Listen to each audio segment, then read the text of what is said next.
Hey friends, welcome back to Better on Purpose. As usual, I am so thrilled to get to spend a little bit of time with you this week. And before we get into anything, I actually want to encourage you to take just a few seconds and check in with yourself. Whatever you're doing right now, if you can, take a nice deep breath in and let it out, and maybe take one more and just notice your body for a second. Are your shoulders tense? If they are, let them drop a little. Is your jaw clenched? If it is, relax it. Maybe you've been concentrating so hard that your brow is furrowed without you even realizing it. Let some of that tension go. You don't need to stop whatever you're doing. You don't need to close your eyes or turn this into some whole meditation exercise. Just give yourself a second to breathe and soften a little. Because I don't know about you, but I catch myself doing that all the time. I realize my shoulders are practically up to my ears. My jaw is clenched. My forehead is tense.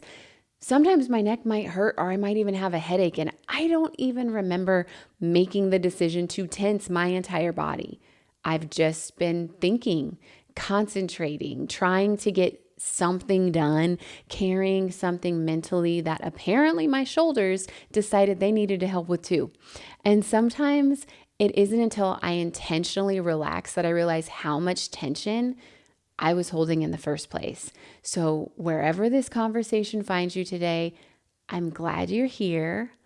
And I've really come to appreciate this little bit of time we get together every week. There's something special to me about being able to sit down, share something that's been on my heart or my mind, and then put it out into the world with the hope that some piece of it might meet someone else in a meaningful way right where they are in their own life. So again, thank you for continuing to make room for these conversations. And maybe that's part of why I wanted to start this conversation a little differently. I've been noticing how good those little moments feel lately. The moments when something that's been wound tight gets to loosen, when the volume comes down, when even for just a minute, nothing is asking quite so much of you. Sometimes I notice it in something as simple as getting to my car after a really full day, and I get in, I close the door, and it's just quiet. There's no music playing, nobody's talking, nobody's calling my name. There's nothing I need to respond to in that exact moment, just quiet. And I find myself sitting there thinking, oh my gosh, this feels so good, which is kind of funny because I love music. I love people. I love a house full of life. I work in events, so I willingly put myself in environments with music and conversations and kids running around and a million different things that happen all at once. And I genuinely enjoy a lot of that. But somewhere along the way, I've also become someone who deeply appreciates the moment the volume comes down. And not only the actual volume, the mental volume too. The things to remember, the things to respond to, the next place to be, the unfinished task, the idea you don't want to forget, the little running list in your head that somehow keeps adding things even while you're checking things off. There's just a lot of input, and sometimes I don't think we even realize how much we're processing until something gets quiet enough for us to notice the difference. I've been noticing that difference a lot lately. Not because I suddenly want a life with less in it. I love having a full life. I love experiences and adventures. I love traveling and exploring new places. I love people. I love having things to look forward to, and I want to keep living a full life. I'm just becoming more interested in what allows me to feel full within it too. What helps us settle, what allows our minds and bodies to recover, what actually gives something back after we've spent so much time giving, doing, thinking, processing, and showing up. And I think that's really where this conversation starts, with rest. Not only sleep, not simply sitting down, and definitely not checking out of life. I'm becoming curious about what it actually means to rest well. And maybe even more than that, what restores us, because I don't think those are necessarily the same thing. We can technically stop doing something without feeling restored afterward. You can sit on the couch while your brain continues running through tomorrow's schedule. You can lie in bed replaying a conversation from 3 days ago. You can spend an hour scrolling because you're relaxing and put your phone down, feeling like your brain just consumed another hour's worth of information. Our bodies can be still while our minds are very much on the clock. And I think I'm becoming more aware of that because for most of my life, rest wasn't something I prioritized. Most people who know me personally would probably describe me as an exceptionally busy person. I've always liked having things going on. I genuinely enjoy being social. I like helping people. I like having somewhere to go and something to look forward to. There are pieces of that I hope never change. But as I've spent more time learning about myself, I've also been able to recognize that staying busy has probably served purposes that were different during different from season to season. Sometimes it was simply because I was having fun. Sometimes life actually required it. And there were probably seasons when keeping my external world moving gave me less opportunity to sit with everything happening internally. I don't think I recognized that at the time. That's one of the interesting things about getting to know ourselves better is we can develop habits long before we understand what those habits are doing for us. For one person, a packed calendar genuinely feels energizing. Someone else might enjoy the sense of purpose that comes from being needed. Plans can give us something to look forward to. Activity can also occasionally give us some distance from thoughts or feelings we aren't quite ready to sit with. None of those things automatically make being busy good or bad. I just think there's value in understanding ourselves well enough to notice what we need in the season we're actually in. And right now, one of the things I know about myself is I crave quiet, like really crave it. Noise has become something I notice so much more than I used to, and it doesn't even have to be bad noise. There can be kids playing in a room having the absolute best time. Nobody's necessarily fighting, no one's doing anything wrong. They're just excited. Add music in the background, a few conversations happening at once, people moving around, and eventually my brain is just like, okay, that is enough things. And I know I'm not the only one. Noise doesn't have to be unpleasant to become overstimulating. And I think the same can be true of life in general. We can need recovery from things we genuinely enjoyed. A wonderful vacation can leave you ready for your own bed. A full day with people you love can leave you craving some alone time. An event can be an incredible experience, and the silence when you close your car door afterward can still feel amazing. Neither feeling cancels out the other. I think about this a lot with my kids. There are moments when they're laughing, playing, excited, calling for me, wanting to tell me something, wanting me to do something with them. And part of me knows there will absolutely come a day when the house is quiet. And I would give anything to hear someone calling mom from another room again. I do want to cherish that. I value that. But also, there are moments when I'm thinking, I love you so much. Please stop making sounds.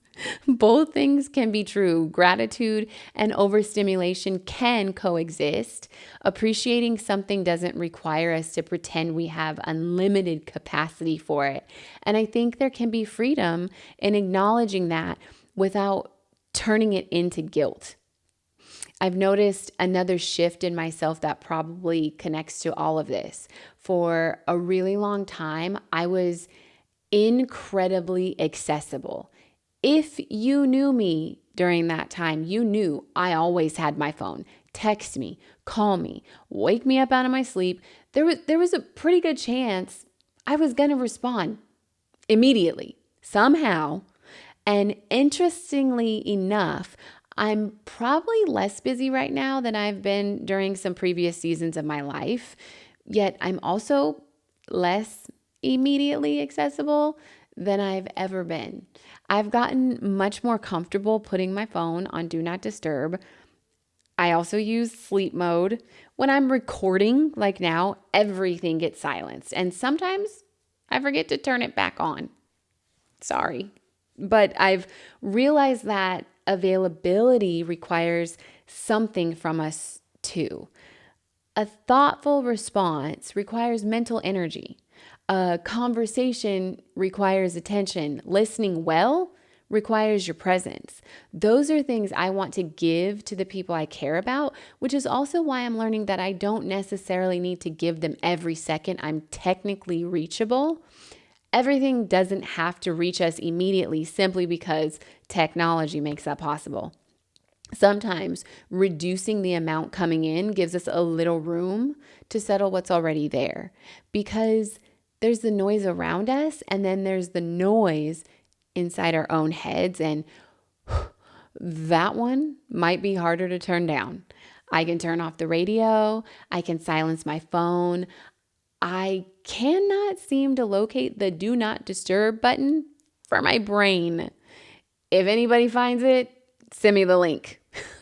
My body can be completely exhausted while my brain is somehow ready to discuss every unfinished task, random idea, future plan, and conversation I've ever had. I had one of those nights literally this week. It had been a really full week, a good week. Work, family, kids, all the things, exercise, an event, shopping, time with people I love. But by Sunday night, my body was done.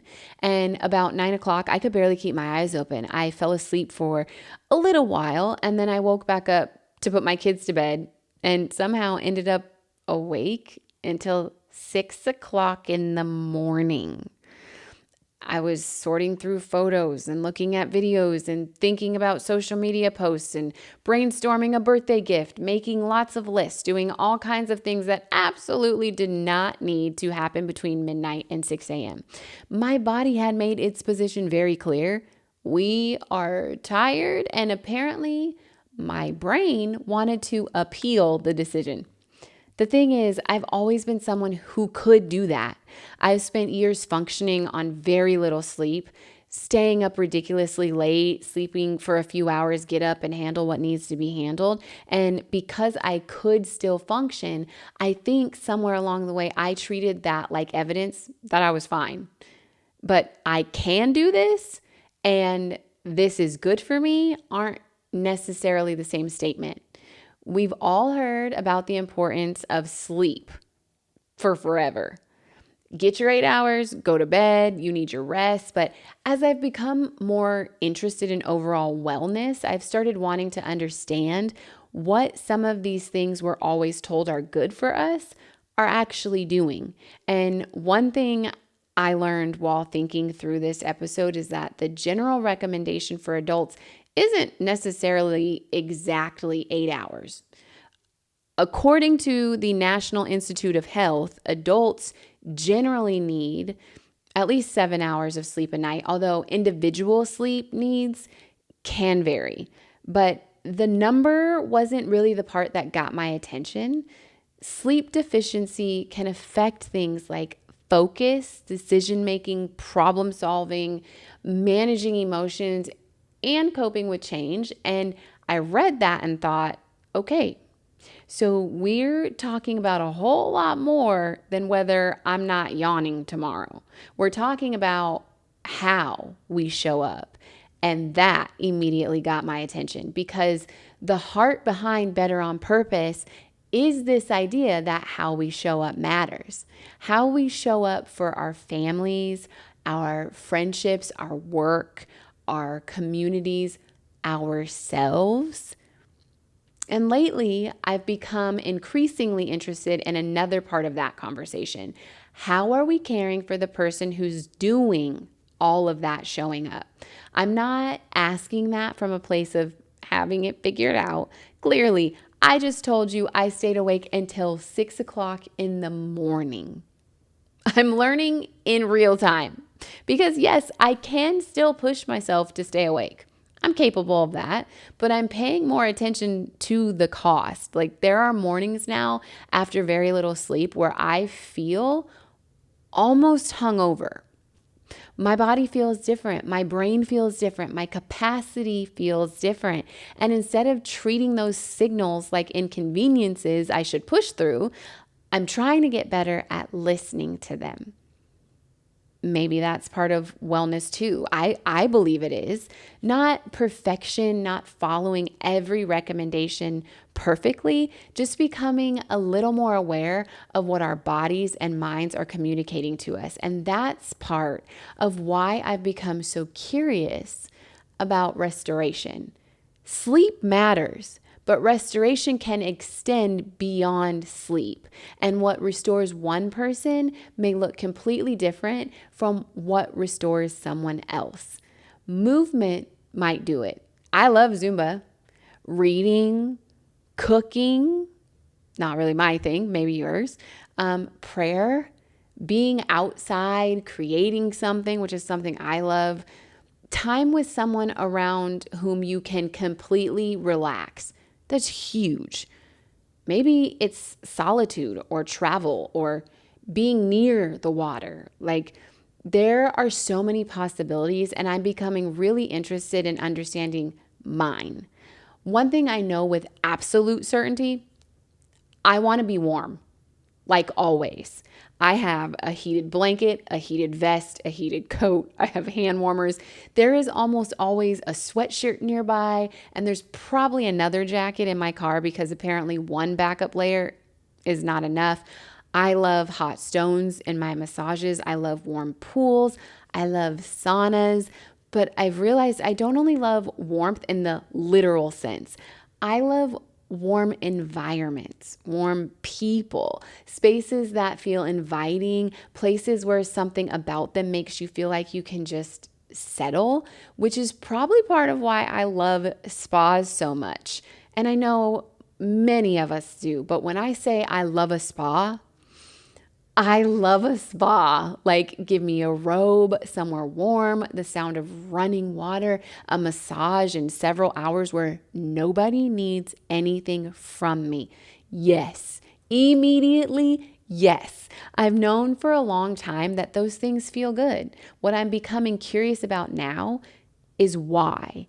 Like, what is warmth actually doing for the body? Why does water feel calming? What does massage do beyond the obvious fact that it feels incredible? Like, what happens when we intentionally reduce some of the sensory input around us? What does it actually mean for our bodies and minds to recover? I don't have all of those answers. That's actually part of what excites me. Like, I want to learn. I'm not a therapist. I'm not a doctor. I do not have a degree in wellness. I'm simply someone who spent a lot of time thinking about how we show up for our lives and the people in them. And I'm becoming more and more interested in learning about how taking care of ourselves physically, mentally, emotionally, and spiritually affects our ability to do that. What does it actually mean to feel well? And what can we learn about ourselves when we start paying attention to what helps us get there? Because as much as I would personally support all of us checking into a beautiful spa whenever we're feeling depleted, that's probably not the most practical wellness plan. So perhaps part of this is learning what the things we find restorative are actually telling us about what we need. If quiet feels good, how can we create a little more of it? If being outside settles us, can we find 10 minutes to step outside? If putting the phone away feels freeing, maybe everything can wait just for a little while. It doesn't always have to be a weekend getaway, a massage, or an elaborate self-care routine. Sometimes it can be incredibly ordinary. And before we can intentionally make room for restoration, I think we have to learn what actually restores us. Not what we're told is supposed to be relaxing, not what looks like self-care on social media, not necessarily what works for the people around us. What works for you? What gives something back? What helps you feel present? What leaves you feeling a little more like yourself afterward? Those are questions I'm asking myself right now. And I think they're questions I'm going to keep exploring. I know I will, because I don't want a smaller life. I love the fullness of mine. I'm just learning that a full life and a restful life don't have to be opposites. There's room for adventure and quiet, for connection and solitude, for showing up wholeheartedly and knowing when it's time to replenish. We can be grateful for everything filling our lives while still making room for the things that fill us. So, maybe that's something worth noticing this week. Not another task to add to your list, not something else you need to get right. Just notice. When do you feel yourself exhale? When does your body soften? What makes the noise come down a little? What gives something back to you? And when you recognize it, give yourself permission to make a little room for it. Not because your life is too much, not because you need to escape it, but because being present for a life we love also means caring for the person living it. And if how we show up matters, then I think how we restore ourselves between all of that showing up, that matters too. So before we wrap up today, let's do the same thing we did at the beginning. Take a breath. Let your shoulders drop. Unclench your jaw. Let your forehead soften. Nothing dramatic, just a tiny reminder that you're allowed to exhale too. I'm really grateful you made room for this conversation today. I hope somewhere in the week ahead, you recognize something that restores you. And when you do, I hope you let yourself stay there for a little while. I'll talk to you next week.